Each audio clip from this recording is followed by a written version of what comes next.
అందరికీ నమస్కారం. ఈ రోజుల్లో గ్యాస్ సమస్యతో చాలా మంది బాధపడుతున్నారు. గ్యాస్ సమస్య పూర్తిగా నివారించడానికి ఆరోగ్య నిపుణులు మండవ వెంకటరత్నం గారి మాటల్లో తెలుసుకుందాం. నమస్తే సార్. నమస్కారం. ఈ రోజుల్లో చాలా మంది గ్యాస్తో చాలా ప్రాబ్లం ఫేస్ చేస్తున్నారు. దాని గురించి మీ మాటల్లో తెలియజేయండి సార్. అందరికీ నమస్కారం.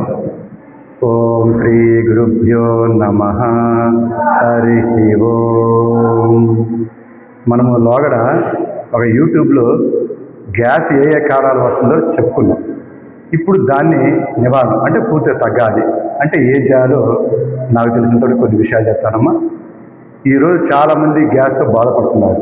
ఈ గ్యాస్ అంటమ్మా ఒక టయానికి తినకపోవడం వల్ల గ్యాస్ వస్తుంది. అంతకుముందు మనం చెప్పుకున్నాం. అందుకని ఏంటంటే ఒక టయానికి ఖచ్చితంగా భోజనం లేదు. ఉదయం టిఫిన్ చేస్తారు, కొంతమంది మధ్యాహ్నం కొంచెం రాత్రి చేస్తారు. ఒక టయానికి తినండి.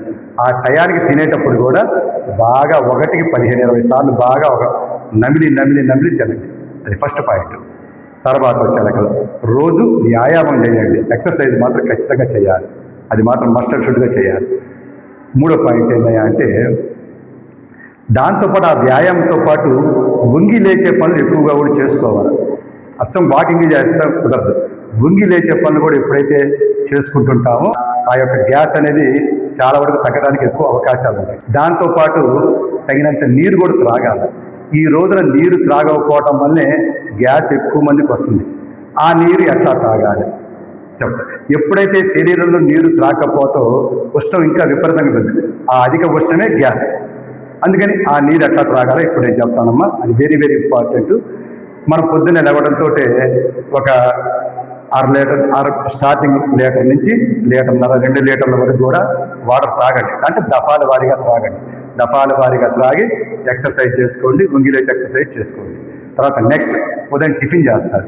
ఆ టిఫిన్ చేసిన తర్వాత మళ్ళీ టిఫిన్ చేసినలాగా అయితే మధ్యాహ్నం భోజనం చేస్తారు. ఈ గ్యాప్లో 1 లీటర్ వాటర్ తాగండి. తర్వాత మళ్ళీ మధ్యాహ్నం నుంచి రాత్రి ఈ 5-6 గంటల గ్యాప్, ఈ గ్యాప్లో కూడా 1 లీటర్ వాటర్ తాగండి. తర్వాత నైట్ పడుకోబోయేటప్పుడు ఒక 1/2 లీటరు మజ్జిగ త్రాగి పడుకోండి. ఇలా కనుక ఎప్పుడైతే చేస్తుంటామో నీకు ఆటోమేటిక్ గ్యాస్ తగ్గుతుంది. ఇంకొక విషయం, రాత్రిపూట మాత్రం వెరీ వెరీ ఇంపార్టెంట్ అని చెప్పేది, తిన్న తర్వాత మినిమంగా 2 అవర్స్ ఖచ్చితంగా మెలుకోవాలి. మెలుకొని ఏదో పని చేసుకున్న తర్వాత పడుకోండి. తినగానే మాత్రం పడుకోమాకండి ఎప్పుడైనా సరే. అది ఒక్కసారి నైట్ టైం ఎప్పుడైతే మనం తిని పడుకుంటాం, కారణం ఏంది, చేతిలో వర్క్ అనేది ఉండదు. ఆ తిని పడుకోవడం కాబట్టి ఆటోమేటిక్గా నీ గ్యాస్ ఉత్పన్నమై ప్రాణాలు పోవటానికి కూడా అవకాశాలు ఎక్కువ మంది అట్లా పోయినోడు కూడా నాకు తెలిసిన కూడా ఉన్నారు. అందుకని ఆ పని మాత్రం పొరపాటు కూడా చేయమాకండి. 2 గంటలు అయితే పడుకోండి. తర్వాత దాంతోపాటు కొద్దిగా మజ్జిగ ఎక్కువ తినండి. మజ్జిగ త్రాగండి, మజ్జిగన్నం తినండి బాగా. దాంతో తర్వాత నెక్స్ట్ కొద్దిగా ఫ్రూట్స్ కూడా తినండి. ఫ్రూట్స్లో కొద్దిగా పీచు పదార్థమైన ఆహారం కొద్దిగా తీసుకుంటే మన తిన్న ఆహారం కూడా డైజెస్ట్ చేస్తే మోషన్ కూడా ఫ్రీ అయిపోతుంది అన్నమాట. ఇలా కనుక మీరు కనుక ఇంకోటి, పులుపు పదార్థాలు చాలా తక్కువగా తినండి. పులుపు ఎప్పుడైతే పదార్థాలు ఎక్కువగా తింటామో బాడీలో పెయిన్స్ వస్తుంది, ప్లస్ తిన్న ఆహారం కూడా నీకు గ్యాస్ కూడా పెరుగుద్ది కొద్దిగా. ఇంకా అందువని పులుపు సంబంధించిన ఆహారం తక్కువగా తినండి, చాలా తక్కువగా తినండి.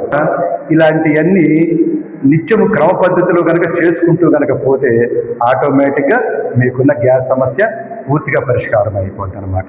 అందుకని నేను చెప్పినట్టుగా చేసుకోండి. మీరు, మీ పిల్లలు, మీ కుటుంబాలందరూ బాగుండండి. జై హింద్, భారత్ మాతా.